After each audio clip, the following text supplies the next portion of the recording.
Hello everybody. I was hoping that I would be able to make this one last video with the same production quality as the ones preceding this, but due to the pandemic, that has been lost to us. In a way, it is poetic, as this last video I make as leader of Fed Talks will be made using the same equipment we used to make my first one. That is, horrible microphones and almost no editing, and a computer camera. It allows me to look back and realize how far we've come in just a few semesters of work and how far we've got to go. In this video, I will unfortunately not be obsessing over economics or psychology as I did back in junior year.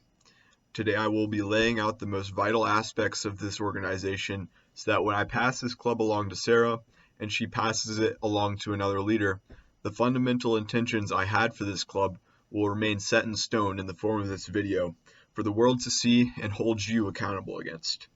In so doing, I hope to at least provide some support even as I am gone, so that we never lose the identity which I hope I was able to create during my time as leader and founder of this organization. I first want to begin by thanking all the people who contributed to the survival of Fed Talks.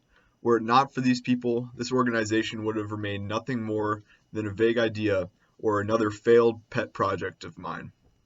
Firstly, Hayden Gray, our production guy, balanced a heavy workload with the hours required for proper editing. Having Hayden as a friend for almost a decade was beneficial to me in ways I cannot possibly express, but even aside from that, he is unbelievably intelligent and far more skilled than what meets the eye. The videos were the soul of this organization, and Hayden was the one who manifested that soul into reality in as high a resolution as possible. He set the high standard, which I expect future videos will match or even exceed. I'd also like to thank Sarah Escano for taking up the reins. Managing this thing isn't always easy, and she took it upon herself to continue what I started. Thank you for that. A huge thank you to everyone who worked on those first 13 videos. Ben, Chaz, Journey, Harrison, Leo. Your contributions mean more to me than you ever realized. A huge apology to those who didn't get an opportunity to present this year due to the pandemic. There were a bunch of people scheduled to talk this year after March, but unfortunately, as school was closed, those people were canceled. So if you aren't in the class of 2020 and haven't contacted me or Sarah about speaking next year, please do so. We will reschedule you with top priority. Secondly, I would like to lay out my intentions when I started this club. When I started this my junior year, I was in a state of creative limbo. I felt that throughout my entire academic career, I had interests which were not fulfilled by school and were left unrecognized and unsated, such as my passions for economics, psychology, and entrepreneurship. I knew that these were subjects which can change the world if one has a good understanding of them, yet they were severely underrepresented in the curricula our educational system allows for. It also pained me to realize this, as I considered the possibility that because school had deemed my passions less valuable than subjects like biology or history, they were therefore less valuable to society as a whole. And if that was the case, then perhaps my life would not be as impactful as it could have been had I been more interested in another subject. Soon after I saw this in myself, I saw that many of my classmates had similar passions inside them that begged to be released, but in most cases I had to watch them leave high school believing that those passions were not valued by society and that they ought to leave them at home as they went on to college. I found this phenomenon intolerable, and I knew something had to be done. I promptly set out to take this vague thought of providing a creative outlet to kids with these great ideas and beautiful passions and manifest it into something more tangible. In summary, my goal was quite simple. I wanted to let these kids create something beautiful out of their passions so they know somebody appreciates what they appreciate merely because passion is intrinsically valuable regardless of the worth the educational system gives it, And although I will never be fully satisfied with the degree to which this organization achieves that end goal, I am happy to say we have had a great start. Looking into the future of this organization, there are a few things which I hope future leaders can work towards. My number one goal that I am almost ashamed to say I never achieved is to get kids from lower income communities in front of our camera. Though I love every one of the people who worked with me this year, following your passions is not a luxury reserved for people who take advanced placement courses or people who live in nice neighborhoods with supportive parents.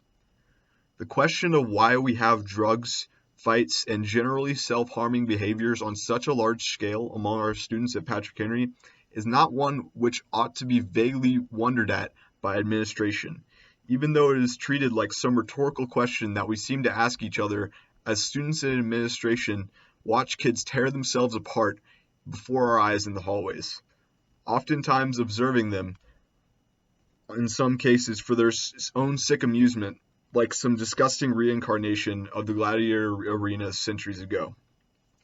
The underlying reason behind why these kids act so recklessly and jeopardize their future is obvious. They took on the belief from an early age that our system doesn't want them to succeed and that they are not valued.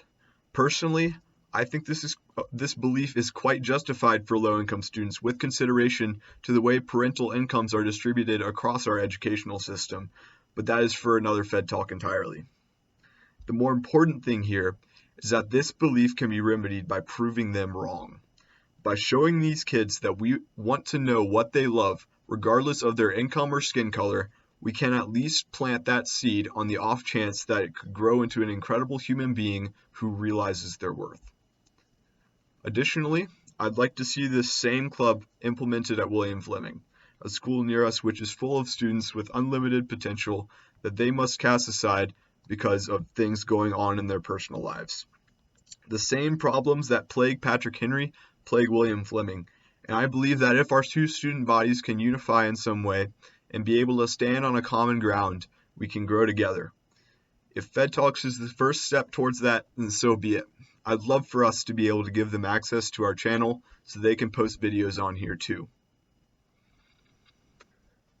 Finally, I'd like to see more creative production of videos. One good example is Sarah Escano's Fed Talk on the SCP Foundation. The production on that video provided immense value to it and brought about a lot more positive feedback for the production quality alone. But more importantly, it showed people that we're serious about showing the world what these kids love in a way that nobody else is willing to do. And there's nothing that I think should be valued more by me, the leader succeeding me, or the educational system as a whole. Show these kids that they deserve more than just a video. Show them their passions presented to them in a manner that at least comes close to the beauty which we all know their interests hold. They deserve nothing less, and the more we work to show them that, the larger this organization will become and the more impact it can have. I would like to note one more thing before I finish this video. Towards the beginning of the creation of this organization, people noted that sometimes the contributors to this organization, including myself, did not have the greatest of presentation skills, or our production quality, especially in our earlier videos, was not the best. I have little doubt that early on this program was mocked by some as a stupid idea that would never work because students at Patrick Henry don't have the work ethic to come and make videos in their spare time, or because we can't possibly obtain the resources necessary to create videos of any impressive quality. Even when we managed to defy those early doubts, to this day, people downplayed the significance of this organization because after only a year of work, we only have 37 subscribers on YouTube and 110 Instagram followers. What people often seem to forget is that this organization is not dedicated to becoming a YouTube celebrity behemoth or to becoming some sort of artistic masterpiece. It's a community of people who simply want one thing: to show the world something other than their report card. It's about the creativity and the freedom of expression and exploration which our modern idea of education lacks so severely. To see this community grow and inspire others to make their own versions of it would be beautiful and exciting, but we must not forget what this was started for. We don't make videos for subscribers, followers, or views. We don't even make videos for the people with whom we share our passions with through viewership.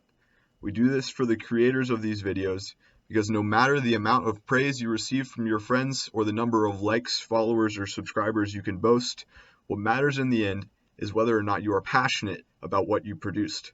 Because art appreciated by its creator is art objectively well made. I will close by saying that creating and running Fed Talks has been an incredible experience for me that I will cherish forever.